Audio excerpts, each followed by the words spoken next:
3 years ago, right after Cosmo's cat died, I had been, well, during when he was sick for the last time, I'd been going down to their house, to my parents' house, to visit him, often laying on the basement carpet if that's where he wanted to sleep, because it was pretty clear it was the last time he was going to be sick.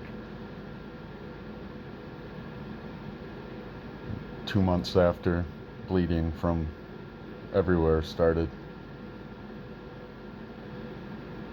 And this resulted eventually in having to move back in with them, as the source was found to be their basement, or as their basement was found to have a serious black mold problem.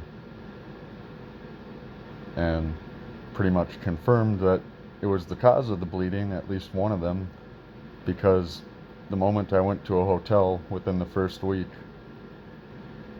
16 months or so of looking like death was gone. Then I returned to clone a hard drive because my workstation desktop was in their basement at that point. And the next day I was right back to bleeding in the corners of the eyes, like here. And then again it went away as soon as I was gone. It didn't help my elderly rabbits that were still there. When I got there, my mom, knowing the bugs were real, at the apartment that the year before I hadn't been at much, because year and a half I was working like 60 to 100 hours a week between two jobs.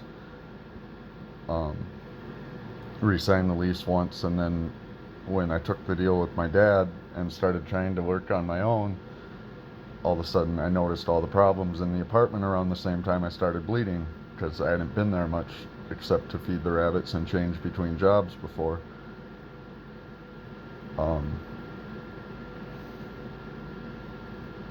Where was I going? Really sucks not having a kitchen for a year.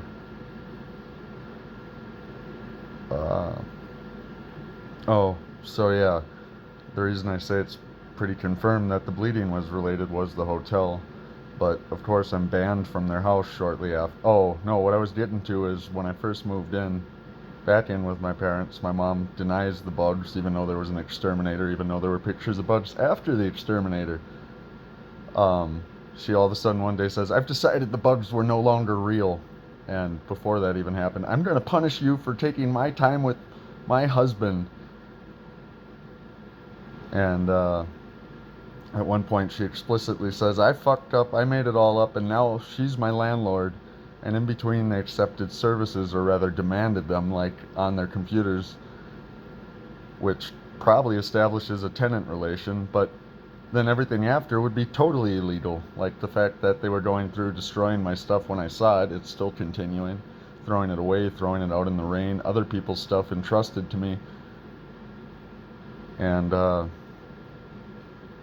then they just banned me from the house while my rabbits are still there.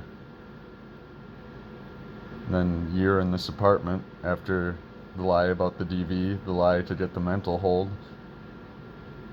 I try to advocate for myself. I call the state bar. The state bar goes, "Well, you need to tell the police that your parents are unreliable witnesses." So I drive down to Maple Grove and try to tell them that, and they say, "Well, if we put that on record, we might be liable for our earlier actions." Well, thanks, because these people still claim to own me, which then I heard, "It's not illegal to say that." Well, yeah, but they're opening my mail, cashing checks in my mail in my name, after endorsing my name without even notifying me. And, "Oh, that's okay because it went to their house." Okay, I left at that point, but since then I've put it in terms of, well, if a billionaire's bank statement came to my address and it's okay because it came to my address, damn, that'd be nice. And really, when you can control where someone lives, what they have, what problems they have to deal with, take 16 years of things they worked for so that they only have what you decide they have, threaten to get rid of everything that you're holding in a state that'll destroy it anyway if they don't in this case, remediate the moldy car that was my mom's for 9 years in their attached garage that somehow right before this apartment lease started, snow blows through the vents, and then my dad the night of says I call him because it was so weird, I've never seen it happen like that, and he won't address it but tells me, oh, I came to the hotel today and put stuff in your trunk. Then somewhere plus or minus a few days, he offered one time to sell it for like some unrealistic, like $5, and of course I accepted, but title never transferred. And then he pretends to not know, well, if snow blew through there, how did water get in there? A guy from Medford who's lived in Wisconsin or Minnesota his whole life doesn't understand that snow is water. What's more likely is narcissists and sociopaths often like to let you know that they're doing to you what they're doing to you, even if they won't outright admit it. Of course, that car was in their attached garage. The basement had 1,500 square feet of carpet and pad, 50 by 8 foot of wall come out, sheetrock behind it, and some studs, which was mainly related to a decision to lay carpet or vapor barrier carpet pad over vapor barrier cement paint when I was in 8th grade when they finished their basement. But anyway, the car was full of spores because attached garage. My mom, from when I lived there, her normal habit was always go to the basement, then go to the car if she was leaving for the day. You add water to spores and you get more mold.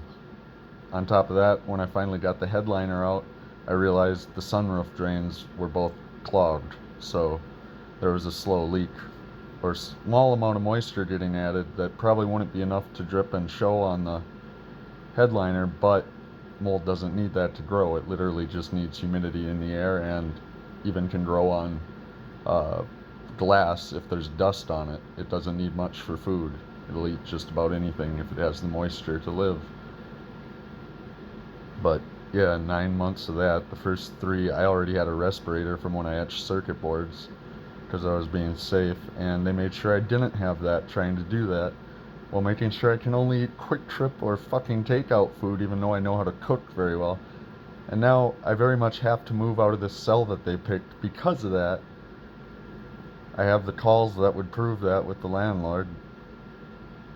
They're not even answering though. My dad picked up the voicemail today, or the answering machine that they switched to.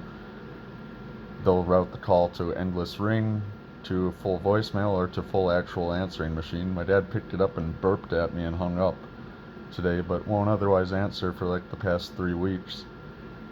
So I'm gonna be homeless, and there's probably gonna be violence. I don't know what else to do, because I mean, they're sick to the point that the first day up here with that car, I had a flat. I changed it right away. Then I Googled it first because in all those years I've never had a flat. Like, I realized a long time ago there's usually something you don't know and something you haven't done before, even if it seems easy. So I found the concept of jack point, and surprise, the fucking owner's manual's not there, so then I have to download that. But I changed the tire the first day, found the jack point, no problem. I've built stuff with wood, I've built stuff with metal, I've built circuit boards on tools I made to make the circuit boards that I designed after teaching myself the CAD program. Like, no logical person would assume I couldn't change a fucking tire. But no, for 2 weeks after I changed the tire, I heard, "You're stuck at the apartment because you don't know how to change a tire."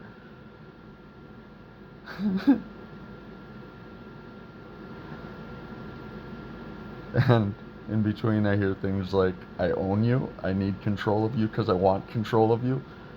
One time he tells me, "Why are you telling everybody how I am? Everybody who already knows me knows how sick I am." Or no, he didn't say that. He said, "No, already knows what I'm like."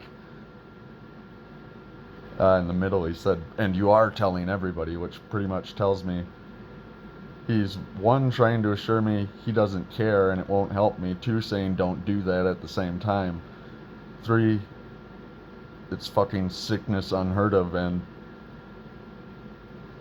I'm no idiot. What are the fucking odds that from a homeless shelter at 32, in a town they picked, after Oh, and I need a dental implant. They told me not to wait more than 6 months for. I had a baby tooth that fell out, never had one under it. The root died like when I was 13 or 14, and it stayed wedged, like retaining the other teeth until January or December 2017, and then it had dissolved enough where it decided to pop out, and they told me not to wait more than 6 months to get dental implant.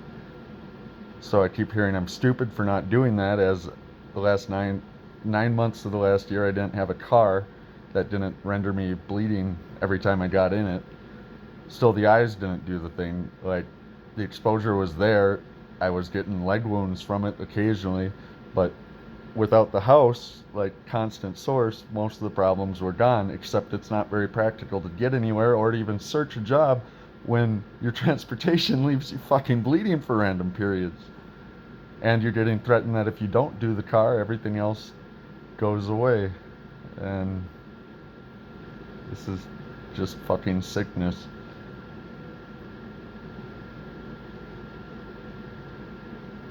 I don't want to hurt anybody.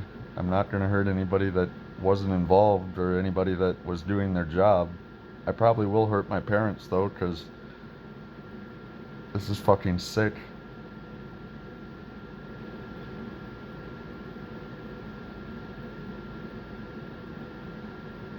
I moved out of their house in 2006. I know how to cook. I know how to clean. I know how to organize. I know how to work. I was looking at, I was doing contract work on my dad's agreement to repair things and third-party contract to build a device that two people were pretty confident that they could get me like the start of a career with, 60 to 100,000 a year. One of them had nothing to gain by saying that. The other one had been very good to his word the whole time, had me out to his house in California 2 times with nothing to gain from it. Also an ex-Marine. Like, it's taken me a long time to realize who's good to me and who's not, because I'm an only child. I've got two people that are bad to me but love the image that they're good to me and will gaslight until I'm out of my mind.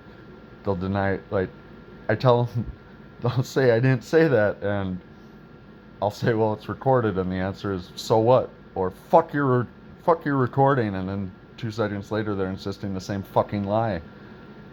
So, like, developing even an image of who to trust and who not has been very difficult.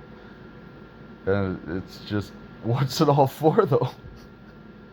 Nothing, because the law has enabled them to take literally everything I've earned, get me a diagnosis for something proven to be real but diagnosed as a head case.